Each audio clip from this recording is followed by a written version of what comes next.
안녕하세요. 오늘도 사연살롱을 찾아주셔서 감사합니다. 저는 40대 후반의 여성이에요.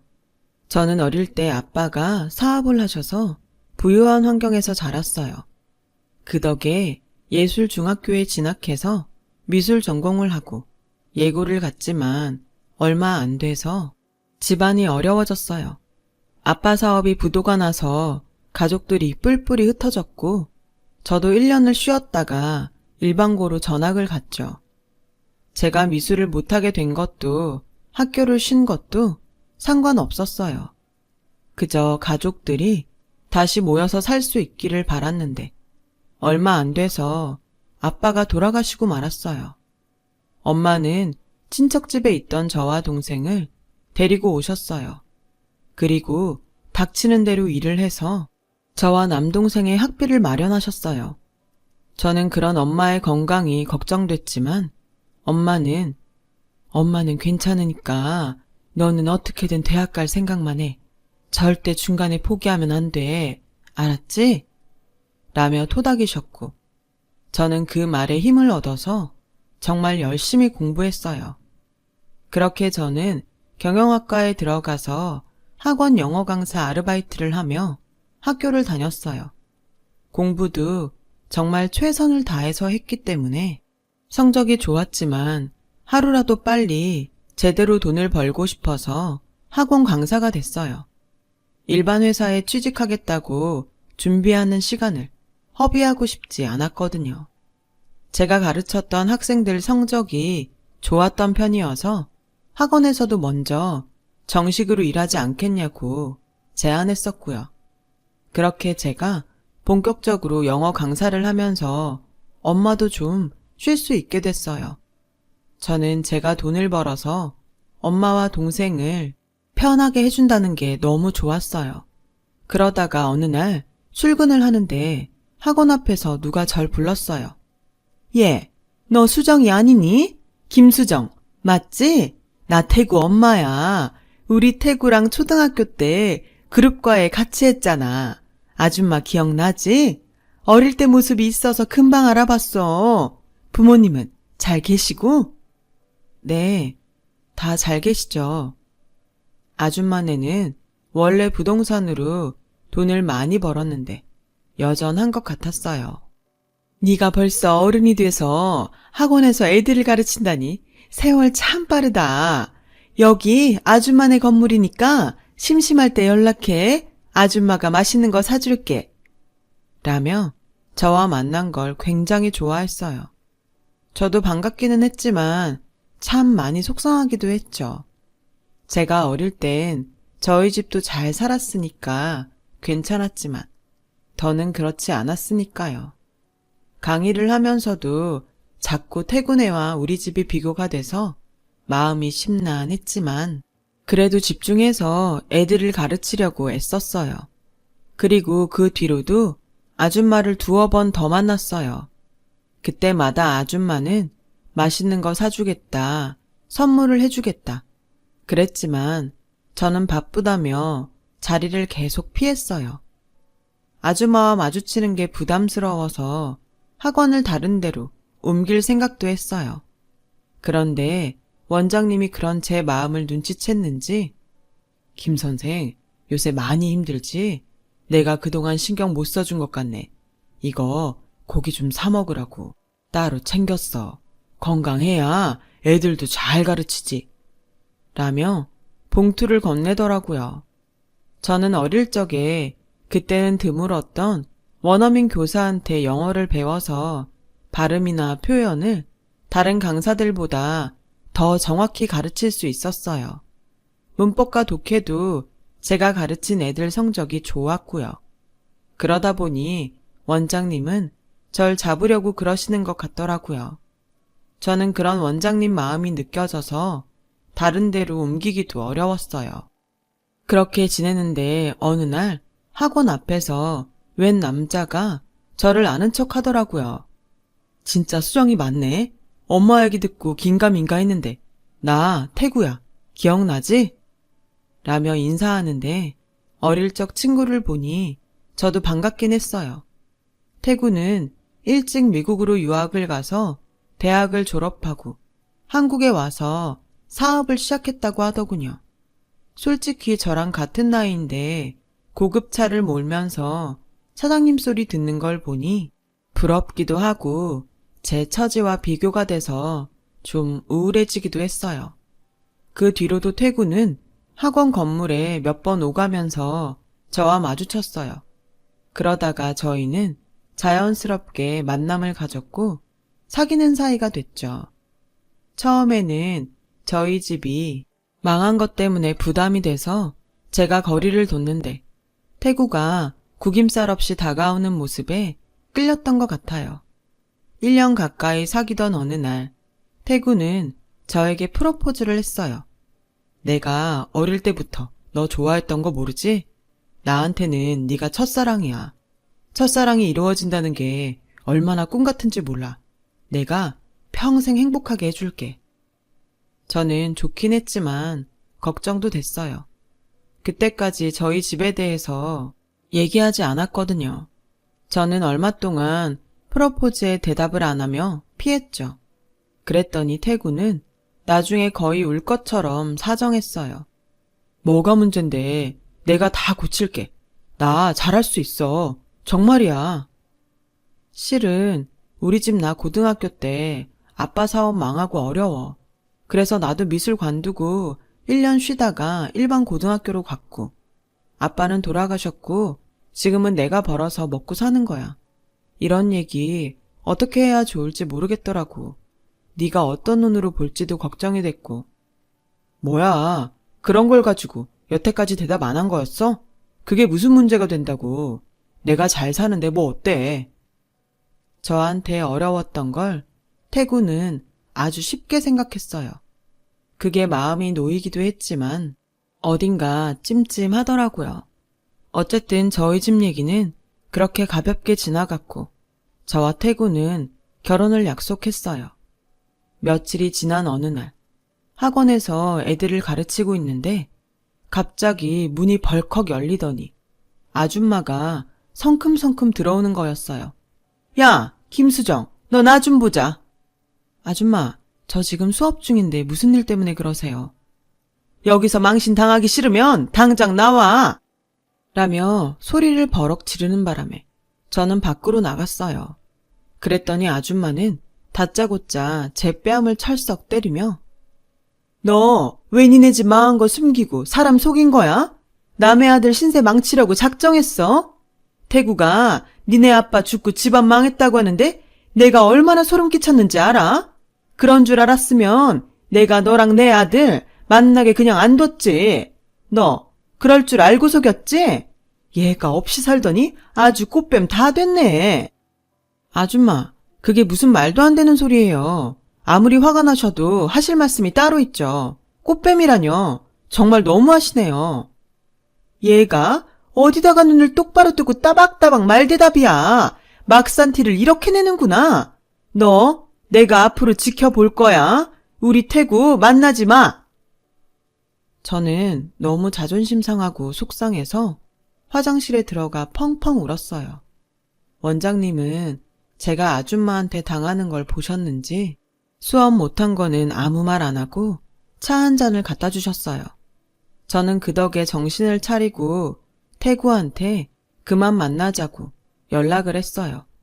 그러자 태구는 펄펄 뛰며 안 된다고 하더군요. 우리 엄마가 뭐 대수라고 그래. 좀 힘들다고 결혼까지 약속해놓고 끝내자고 해? 너한테 우리 사랑이 그거밖에 안 돼? 난 안 돼. 못 헤어져. 아무리 사랑한다고 해도 나는 그런 모욕적인 말 들으면서 결혼은 못해. 너도 내 입장이 돼봐. 그걸 참을 수 있는지. 저는 단호하게 헤어지자고 말했고 그날부터 태구는 매일 밤낮으로 저희 집을 찾아와서 이대로는 못 끝낸다고 난리를 쳤어요. 그러자 보다 못한 엄마가 태구를 불렀어요. 우리 딸을 이렇게 생각해주는 건 고마운데 무슨 문제가 있으니 헤어지겠다고 하는 거 아니겠어? 그게 뭐가 됐든 그걸 먼저 해결하고 다시 만나자고 하든 결혼하자고 하든 해야지.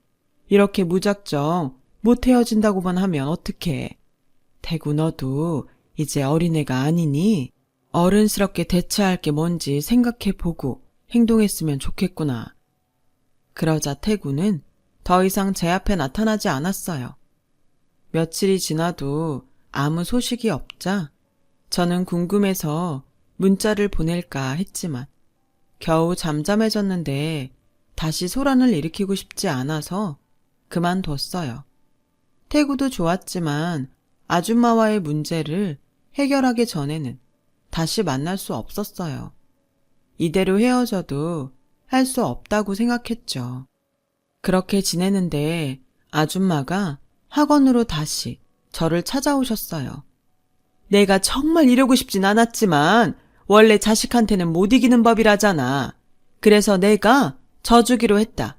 저번에 내가 너한테 했던 거 좀 심했을 수도 있다는 생각이 들더구나.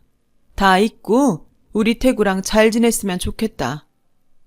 라고 말은 했지만 못마땅해서 저를 잘 쳐다보지도 않더라고요. 무슨 일인가 했더니 태구가 며칠 동안 단식 투쟁을 하면서 저한테 사과하고 결혼 허락하지 않으면 연을 끊겠다고 했다는 거예요.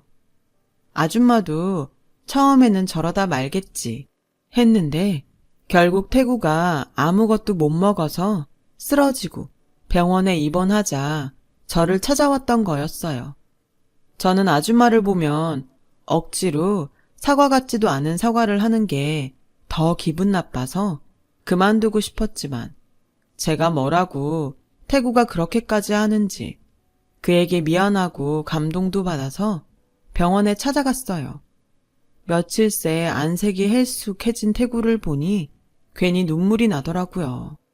이게 무슨 고생이야. 사귀다가 헤어지는 커플이 얼마나 많은데 그냥 잘 안 됐나 보다 하면 되지. 나는 그렇게 안 되더라고. 결혼 준비라도 해봐야지. 그렇게 저와 태구는 다시 만났고 양쪽 부모님을 찾아뵙는 걸로 결혼 준비를 시작하게 됐어요. 엄마는 집에 찾아온 태구에게 나는 한 가지만 부탁할게. 우리 수정이 지금까지 집안 먹여 살린다고 고생만 했어. 제발 상처받지 않게 자네가 우리 수정이 잘 감싸줬으면 하네.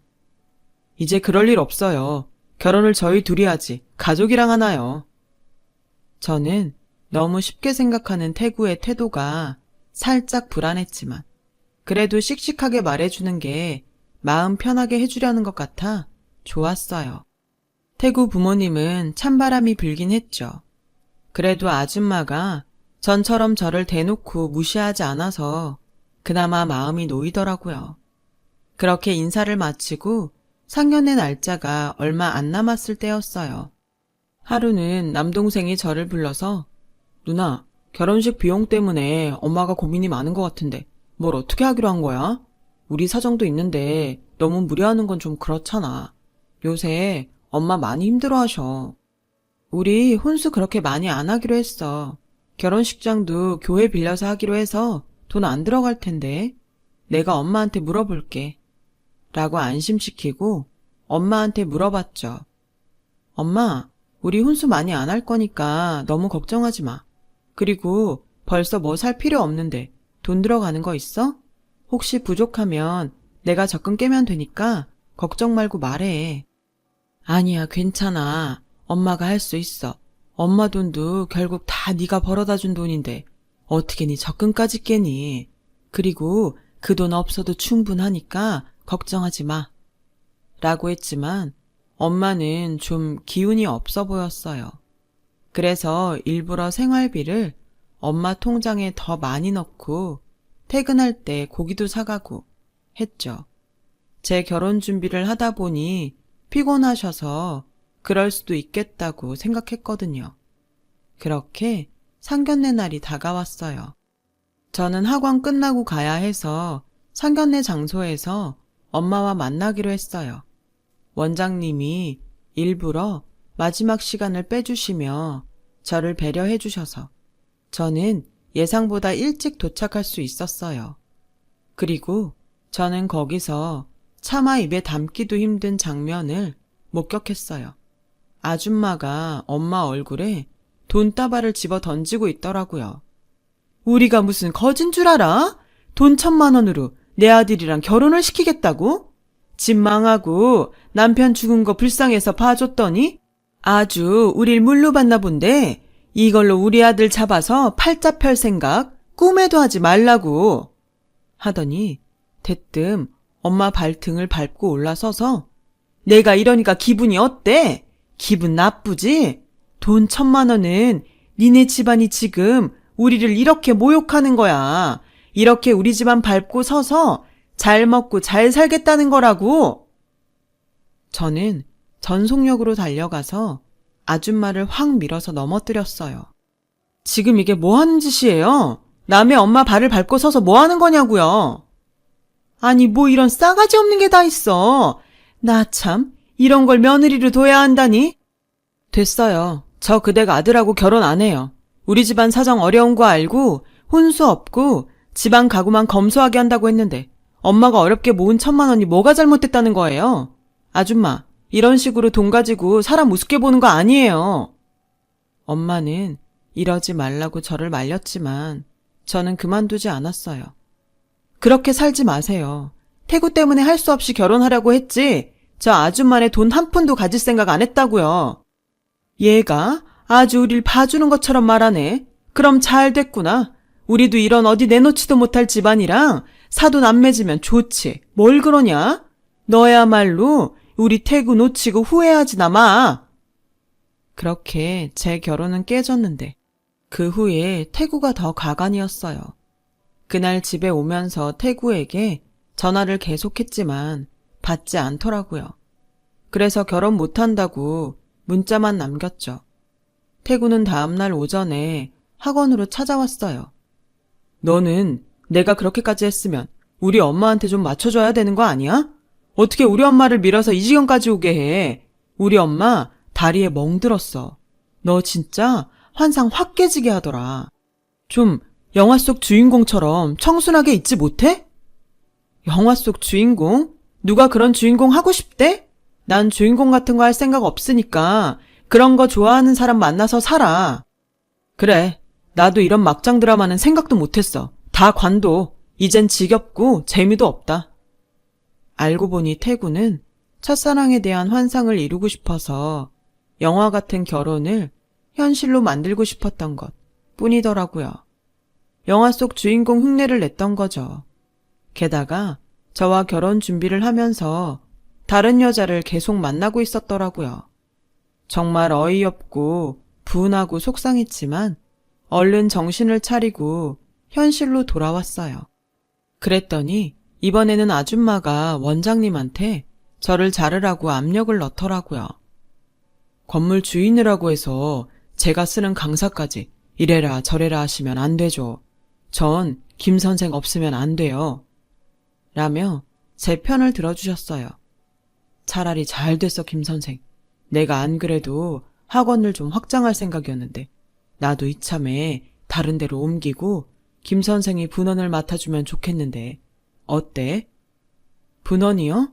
학원 하나를 책임지는 건데 그걸 제가 할 수 있을까요? 저는 강의만 해봐서요. 김 선생, 강의 말고도 출석 체크나 행정적인 것도 깔끔하게 잘 처리했잖아. 내가 다 그동안 지켜보고 제안하는 거니까 거절하지 말고 했으면 좋겠어. 그렇게 학원은 더 큰 평수로 옮기고 저는 분원을 맡게 됐어요.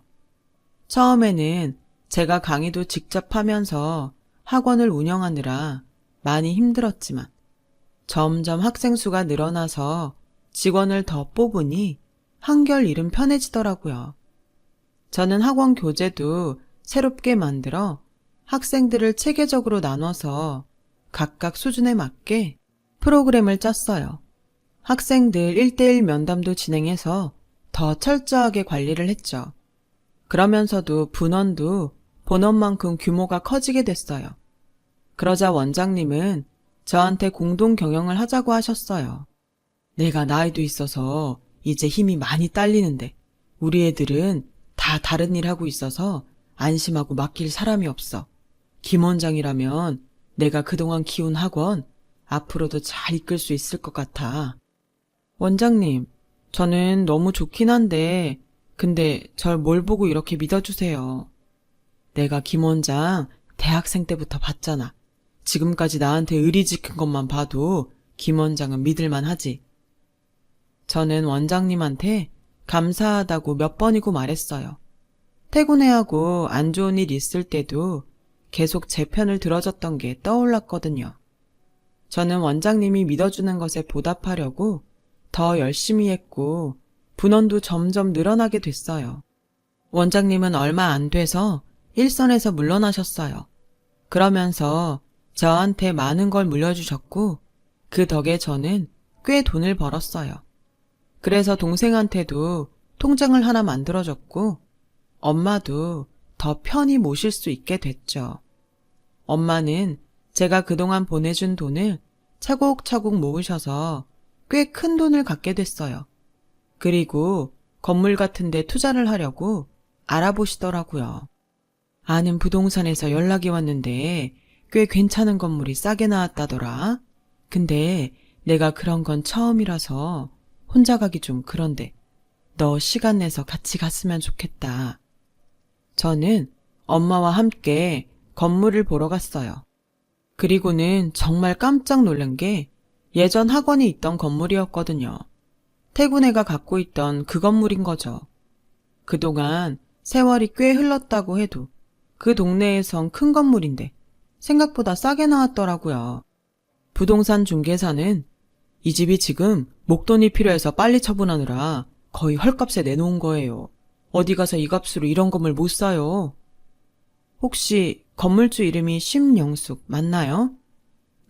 아니에요. 지금 건물주는 김정옥이에요. 그 사이 태군에는 건물을 판 모양이더라고요. 엄마는 학원에 온 적이 없어서 태군의 건물인 줄 모르고 계셨어요. 제가 그 얘기를 하자 엄마는 놀라서 아니 어쩜 이런 일이 다 있니? 그럼 어떡하지? 이 건물은 포기할까? 네가 계속 안 좋은 기억 떠오를 거 아니야. 그러지 말고 정말 투자 가치가 있으면 사. 어차피 지금 집주인이 그 집도 아니라는데 어때? 내가 시세랑 전망 좀 더 알아볼게. 라고 했고 알아본 결과 사도 괜찮겠다는 결론이 났어요. 그래서 엄마하고 계약을 하러 부동산에 갔어요. 부동산에 막 들어가려고 하는데 그때 건물 입구에서 나온 사람하고 제가 딱 부딪히면서 물이 제 옷에 확 튄 거예요. 물을 뒤집어 쓰고 제가 어쩔 줄 모르고 있는데 그 사람이 인상을 쓰더니 억지로 죄송해요 하는데 그 사람을 보니 태구 엄마더라고요. 저랑 엄마도 놀라고 아줌마도 놀라서 서로 보기만 했죠. 아줌마는 작업복 차림에 배걸레하고 물통을 들고 있었어요. 그 물통에 있던 물이 저한테 튄 거였고요. 그때 중개사가 문을 열고 나왔어요. 사모님, 오셨으면 들어오시죠. 하다가 제 옷을 보더니 아줌마를 보며 화를 내더군요. 아줌마, 좀 조심하라고 했죠. 이게 몇 번째예요? 아유, 진짜 한두 번도 아니고 왜 저러나 모르겠어. 아니, 나도 미처 못 봐서 그런 건데 왜 자꾸 나한테만 그래요?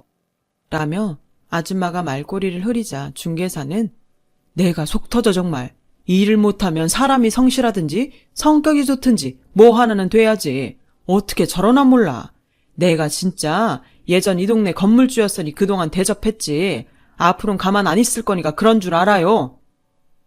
라고 하자 아줌마는 우리 시선을 피하며 얼른 건물 뒤로 가버렸어요.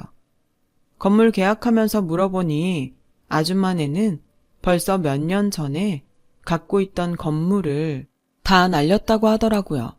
한 번은 부동산 투자를 잘못해서 손해를 메꾸려고 했고 그 다음 몇 번은 태구가 도박에 빠져서 이혼해서 위자료에 도박으로 진 빚을 갚다가 완전히 망했다는 거였어요. 정말 사람 앞일은 어떻게 될지 모른다고 생각하며 부동산을 나오는데 아줌마가 저를 붙잡더라고요. 수정아, 우리 이 얘기 좀 하자. 내가 진짜 억울한 게 있어서 그래. 그러자 중개사가 아줌마, 이러지 마요. 이제 그 건물 아줌마 거 아니잖아요. 그거 우리가 속은 거라니까요. 당신도 그래. 전에는 그렇게 살갑게 굴더니 우리 망했다고 이런 식으로 안면 바꾸면 안 되지. 수정아, 우리 그 건물 속아서 판 거야. 그러니까 우리한테 돌려줘. 응? 아줌마, 저는 아줌마가 속았건 어쨌건 다른 사람하고 계약한 거예요. 그리고 그 건물 주인 내가 아니고 우리 엄마거든요. 라고 하자 이번에는 엄마를 붙잡고 수정 엄마, 내가 이렇게 부탁할게. 나 그 집 찾을 수 있게 해줘. 나 진짜 억울하게 판 거야. 응? 라고 했고 엄마는 그건 제가 모르는 일이고요. 그런 일이 있었으면 건물을 샀던 사람하고 해결을 했어야지. 절 붙잡고 이러는 건 이해가 안 되네요. 그리고 반말은 하지 맙시다. 아줌마는 그제야 입을 다물고 가만히 있더라고요. 중개사는 지금 집을 파는 사람이 아닌 그 전 사람 얘기를 하는 거라며 아들 도박비를 빌려준 사람한테 어쩔 수 없이 넘겨서 저런다고 하더군요. 저희가 집에 가려고 하자 아줌마는 다시 저와 엄마를 붙잡았어요. 내가 예전에는 진짜 큰 실수를 했어. 이렇게 잘 될 사람들인 걸 몰라보고 정말 미안해. 내가 잘못했어. 라더니 우리 엄마한테 잘못했어요, 사모님. 어떻게 좀 안 될까요? 라고 하자 중개사가 아줌마를 건물 안쪽으로 밀고 들어가며 자꾸 내 손님한테 이러면 나 진짜 가만 안 있어요. 들어가 있어요. 왜 이 건물에서 계속 일을 하는 건지 원? 아니, 건물 보러 온 사람한테마다 이렇게 물고 늘어지면 뭐가 달라진답디까? 그 사람들이 왜 아줌마한테 이 건물을 줘요? 라며 짜증을 냈어요. 집에 오면서 엄마와 저는 서로 기분이 참 묘하다고 했어요. 태구는 아직도 못 갚은 도박비 때문에 지방으로 도망을 다닌다고 하더라고요. 어떻게 보면 그때 아줌마가 저희한테 모질게 대해서 결혼을 안 하게 된 게 다행이다 싶기도 했죠. 엄마는 건물을 샀다가 자꾸 태구네가 걸려서 안 되겠다며 얼마 안 돼서 다시 파셨어요. 그리고 그 돈으로 저금을 하고 일부는 복지기관에 기부를 시작하셨어요. 그 사람들을 보니 착하게 살아야겠다고 하시더라고요. 저도 그런 마음이 있기도 했고요. 어려울 때 생각도 나서 틈틈이 어려운 사람들을 돕기 위해 밥차 봉사를 했죠. 그러면서 결혼도 하고 지금은 아들도 낳고 행복하게 살고 있어요. 제 긴 사연을 들어주셔서 정말 감사해요. 항상 건강하시고 언젠가 좋은 날이 온다는 믿음을 갖고 하루하루 사셨으면 좋겠어요. 오늘도 행복한 하루 되세요. 여러분, 사연 댓글에 응원과 현명한 조언 부탁드려요. 좋아요와 구독은 저에게 큰 힘이 됩니다. 오늘도 좋은 일 가득하세요.